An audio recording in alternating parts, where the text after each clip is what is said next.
آج کی بابرکت شب نور شب برات کے نام سے معروف اور مشہور ہے۔ اس بابرکت شب کے دامن میں اتنی برکتیں اور اتنی رحمتیں ہیں کہ اللہ جل شانہ گناہ گاروں کو جہنم کی آگ سے آزاد فرما دیتا ہے۔ ام المومنین سیدہ طیبہ طاہرہ سیدہ عائشہ صدیقہ رضی اللہ تعالی عنہا فرماتی ہیں، ایک دن میں دیکھا کہ حضور میرے حجرہ میں نہیں ہیں، تو میں حضور کو تلاش کرنے نکلی۔ جنت البقیع میں آسمان کی طرف سر اٹھائے حضور اللہ سے التجائیں کر رہے تھے۔ مجھے دیکھا تو ارشاد فرمایا، عائشہ کیا تم نے یہ سمجھا کہ اللہ کا رسول تم سے زیادتی کرے گا؟ فرماتی ہیں میں نے عرض کی یا رسول اللہ صلی اللہ علیہ وسلم، میں یہ سمجھا شاید آپ کسی زوجائے محترمہ کے حجرہ میں تشریف لے گئے ہیں۔ فرمایا آج لیلۃ النصف من شعبان، شعبان کی 15ویں رات ہے، درمیانی شب ہے۔ اس رات کو اللہ تعالیٰ جل شانہ آسمان دنیا پہ نزول اجلال فرماتا ہے اور قبیلہ بنو کلب کی بکریوں کے بالوں سے زیادہ لوگوں کو جہنم کی آگ سے آزاد کر دیتا ہے۔ قبیلہ بنو کلب عرب کا بہت بڑا قبیلہ تھا جو بھیڑ بکریاں پالتے تھے اور لاکھوں کی تعداد میں ان کی بکریوں اور بھیڑوں کے ریوڑ تھے۔ تو اس قبیلے کی بکریوں کے بالوں سے بھی زیادہ گناہ گاروں کو جہنم کی آگ سے آزاد کر دیا جاتا ہے۔ تو یہ وہ بابرکت شب رحمت ہے، شب نور ہے، جس کے دامن میں اتنی برکتیں ہیں کہ کوئی محروم نہیں رہتا۔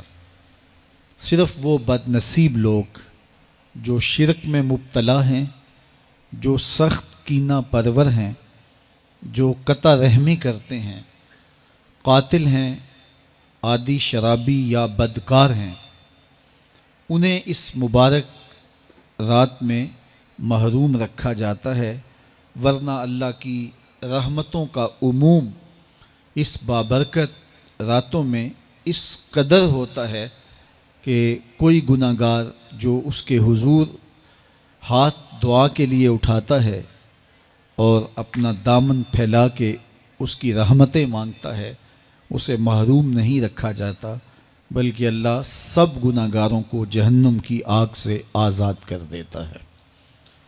ایک روایت میں آتا ہے کہ اللہ لیلۃ النصف من شعبان، شعبان کی 15ویں رات کو آسمان دنیا پہ اپنی رحمتوں سے جلوہ گر ہوتا ہے اور فرماتا ہے کوئی رزق مانگنے والا، میں اس کی جھولیاں بھر دوں، ہے کوئی مغفرت طلب کرنے والا، میں اس کے گناہ معاف کر دوں، ہے کوئی مجھ سے عافیت مانگنے والا، میں اس کو عافیتوں سے نواز دوں، ہے کوئی فلاں چیز مانگنے والا، ہے کوئی فلاں چیز مانگنے والا، اس کی رحمتیں آواز دیتی ہیں اور یہ آواز غروب آفتاب سے لے کر کے طلوع فجر تک مسلسل بندوں کو دی جاتی ہے، اور بندے اس کے حضور اگر دست طلب دراز کریں، اپنی جھولی پھیلائیں، تو اللہ تعالیٰ ان کو ان کے مانگنے سے بھی زیادہ عطا فرماتا ہے۔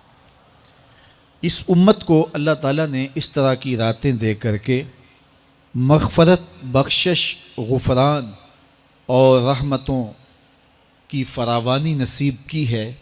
میرے حضور نے ارشاد فرمایا ایک شخص صبح سے لے کے ظہر تک مزدوری کرتا ہے، اس کو ایک قیراط ملتا ہے۔ ایک ظہر سے لے کر عصر تک مزدوری کرتا ہے، اس کا وقت تھوڑا ہے لیکن اس کو بھی ایک قیراط ملتا ہے۔ اور تیسرا شخص عصر سے لے کر مغرب تک مزدوری کرتا ہے، اس کو 2 قیراط ملتے ہیں، جبکہ اس کا وقت دونوں سے کم ہے۔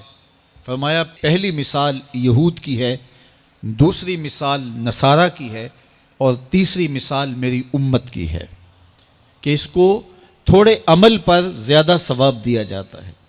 تو یہود اور نصارہ نے اس پہ برا منایا تو حضور علیہ السلام نے فرمایا کہ اللہ نے ان کے اجر میں تو کمی نہیں کی، لیکن مسلمانوں کو زیادہ اجر دے دیا، تو یہ اس کی کرم نوازی ہے۔ تو یہ تھوڑے وقت کی عبادتیں اور چند راتوں کی بیداری اور مخصوص اوقات میں اللہ کے حضور عبادت و ریاضت ایک گناہ گار کو کہاں سے کہاں تک پہنچا دیتی ہے، اس کے گناہوں کی معافی کا ذریعہ بھی بنتی ہے اور درجات کی بلندی کا سبب بھی۔ دیکھیے لیلۃ القدر ایک رات 1000 مہینے کی عبادتوں سے بہتر قرار پاتی ہے۔ اسی طرح دیگر مواقع ہیں کہ اللہ تعالیٰ اس امت کے لیے رکھے ہیں، رحمت رب بہانہ می طلب، اور یوں بھی پڑھا گیا رحمت رب بہانہ می طلب۔ اس کی رحمتیں قیمت نہیں مانگتی اور اس کی رحمتیں بہانہ تلاش کرتی ہیں، تو وہ اپنے بندوں کو بخشنے پہ آمادہ ہے اگر وہ اپنا دامن طلب پھیلائیں۔ قرآن مجید میں ایک مقام دیکھیے کتنا دل آویز ہے، فرمایا ما یفعل اللہ بعذابکم، اللہ تمہیں عذاب دے کے کیا کرے گا؟ اس کی یہ چاہت نہیں ہے کہ تمہیں عذاب میں مبتلا کرے، اس کی چاہت یہ ہے کہ تم اس کی چوکھٹ پہ آؤ، جھولی پھیلاؤ، اس سے خیرات اور رحمت مانگو، اور وہ تمہارے ماضی کے سارے گناہ معاف کر کے، ساری غلطیاں معاف کر کے تمہیں اپنی رحمتوں سے مالا مال فرما دے۔ تو وہ بندوں کو بخشنے پہ، بندوں کی مغفرت کرنے پہ آمادہ ہے اور اس کی رحمتیں بہانے تلاش کرتی ہیں۔ اللہ اکبر۔ اور دوسری جانب اس کے بندے، اس کے مملوک، اس کی مخلوق، اور مخلوق کی گناہ گار اور نیکوکار اس کی رحمتوں کے طالب ہوتے ہیں، بلکہ وہ گناہ کرنے کے بعد جب معافی مانگتے ہیں تو اللہ کو یہ معافی بہت پسند ہے۔ معافی مانگنا، اس کے حضور اپنے دامن کو پھیلانا، وہ اس کو بہت زیادہ محبوب ہے۔ انسان کی فطرت کے اندر گناہ رکھا گیا ہے۔ آگ، ہوا، مٹی، پانی، یہ ان 4 چیزوں کا مرکب ہے۔ اس کے جو عناصر ہیں اس میں کبھی اعتدال قائم نہیں رہتا اور اس سے گناہ سرزد ہو جاتے ہیں۔ گناہ کرنے کے بعد بندے کا اس گناہ پہ اصرار کرنا، اڑ جانا، ضد کرنا، توبہ نہ کرنا، اللہ کو یہ پسند نہیں۔ لیکن اگر اس سے گناہ سرزد ہو جائے تو پھر وہ توبہ کر لے تو اللہ کو یہ بہت زیادہ پسند ہے۔ جو اس سے ہو سکے نیکی وہ اللہ کے حضور پیش کرے، لیکن اس کے اندر جو شر رکھی گئی ہے، اس کے اندر جو قوتیں گناہ کی رکھی گئی ہیں، اس سے اگر اس سے گناہ سرزد ہو جائے تو پھر وہ اللہ سے توبہ کرے، اللہ کی طرف رجوع کرے، تو اللہ اس کی توبہ کو نہ صرف قبول کرتا ہے بلکہ اس کے گناہوں کو معاف کرتا ہے اور گناہوں کو بدل کے نیکیوں میں تبدیل کر دیتا ہے۔ جب گناہ نیکیوں میں تبدیل ہو گئے تو جتنا بڑا گناہ گار تھا اتنا بڑا نیکوکار ہو گیا۔ حضرت سیدنا عمر رضی اللہ تعالیٰ عنہ بازار میں جا رہے تھے تو ایک شرابی نے ہاتھ میں بوتل پکڑی تھی شراب کی، تو حضرت عمر ہاتھ میں درہ رکھتے تھے اور آپ کا جاہ و جلال دیدنیت ہوتا، تو جو ہی حضرت عمر رضی اللہ تعالیٰ عنہ کو اس نے دیکھا تو ڈر گیا اور دل ہی دل میں کہا اے اللہ آج عمر کے قہر سے بچا لے، میں تیری بارگاہ میں سچی توبہ کرتا ہوں، اور جلدی سے شراب کو بغل میں چھپا لیا۔ اتنے میں حضرت عمر سر پہ پہنچ گئے اور گرج کر کڑک کے کہا کہ یہ تیری بغل میں کیا ہے؟ چونکہ اس کو بوتل چھپاتے دیکھا تھا تو وہ ڈر گیا اور ڈرتے ڈرتے کہنے لگا حضرت یہ سرکہ ہے۔ اب تھی تو شراب لیکن ڈرتے ہوئے بولا حضرت سرکہ ہے، تو حضرت عمر نے کہا نکال۔ جب نکالا تو شراب نہیں تھی، واقعی سرکہ بن چکا تھا۔ تو جب اللہ کے حضور کوئی توبہ کرتا ہے اللہ اس کے گناہوں کو بدل کے نیکیوں میں تبدیل کر دیتا ہے۔ حدیث پاک میں آتا ہے کہ قیامت کے دن اللہ ایک شخص کو کہے گا کہ اپنا نامہ اعمال پڑھ، تو وہ نامہ اعمال پڑھنے لگ جائے گا، تو نامہ اعمال کے اندر چھوٹے گناہ بھی ہوں گے، بڑے گناہ بھی ہوں گے، تو اللہ سے حیا کرتے ہوئے، شرم کرتے ہوئے وہ بڑے بڑے گناہوں کو چھوڑتا جائے گا اور چھوٹے چھوٹے گناہوں کو پڑھتا رہے گا۔ جب وہ سارے گناہ پڑھ چکے گا اور کتاب ختم ہوگی تو اللہ تعالیٰ اسے فرمائے گا، میرے بندے تو نے یہ جتنے گناہ پڑھے ہیں میں نے سب کو بدل کے نیکیوں میں تبدیل کر دیا۔ تو بندہ کہے گا، اللہ ابھی تو میرے بڑے بڑے گناہ رہتے ہیں جو میں نے پڑھے ہی نہیں۔ فَضَحِكَ النَّبِيُّ حَتَّى بَدَتْ أَنْيَابُهُ، حضور جب یہ بیان فرما رہے تھے تو حضور اتنا مسکرائے کہ صحابہ نے حضور کی داڑھیں دیکھ لی۔ تو پہلے وہ بڑے بڑے گناہ چھوڑے جا رہا تھا، لیکن جب اللہ فرمائے گا کہ میں تیرے گناہوں کو بدل کے نیکیوں میں تبدیل کر دیا، تو وہ کہے گا ابھی تو بڑے بڑے گناہ رہتے جو میں نے ابھی پڑھے ہی نہیں۔ تو جب کوئی بندہ اس کے حضور توبہ کرتا ہے، اللہ یہ نہیں دیکھتا اس نے گناہ کتنے کیے ہیں، یہ دیکھتا ہے بندہ آیا میری چوکھٹ پہ ہے تو اللہ اس کے پچھلے سارے گناہ معاف فرما دیتا ہے۔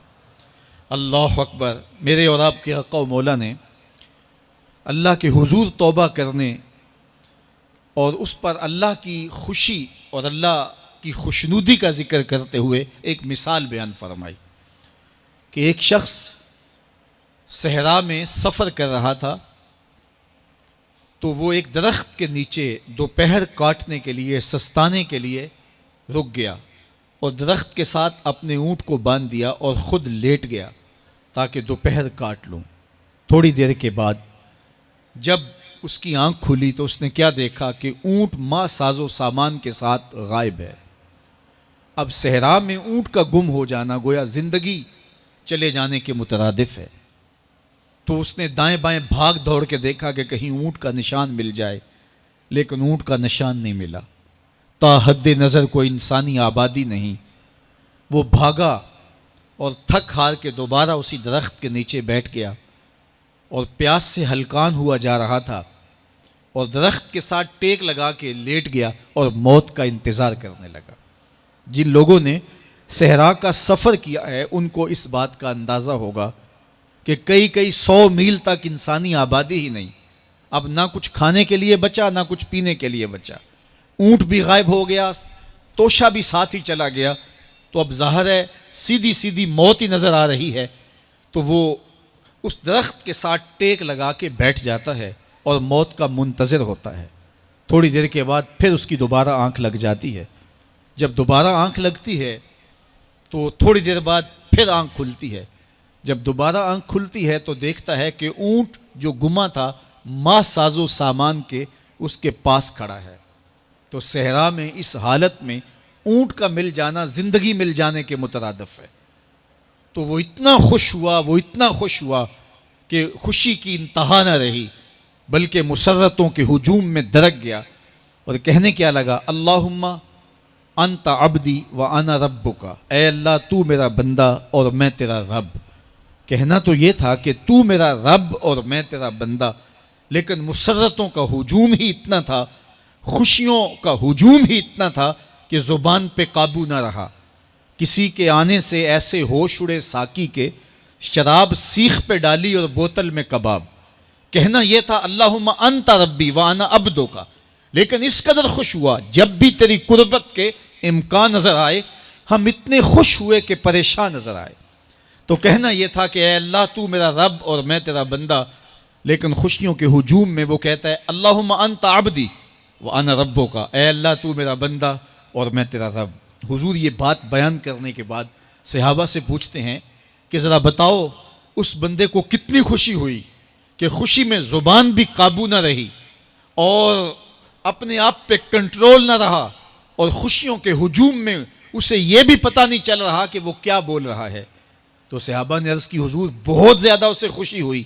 تو میرے حضور نے یہ بات کرنے کے بعد ارشاد فرمایا، جس طرح اس کو گما ہوا اونٹ ملا اور اس کی خوشی کی انتہا نہ رہی، تو فرمایا جب کوئی شخص توبہ کرتا ہے اور اللہ کے حضور پلٹ کے آتا ہے، گناہوں سے معافی مانگ کے اس کی دہلیز پہ آتا ہے، میرے حضور نے فرمایا اللہ اس سے بھی زیادہ خوش ہوتا ہے کہ میرا بندہ میری چوکھٹ پہ آ گیا۔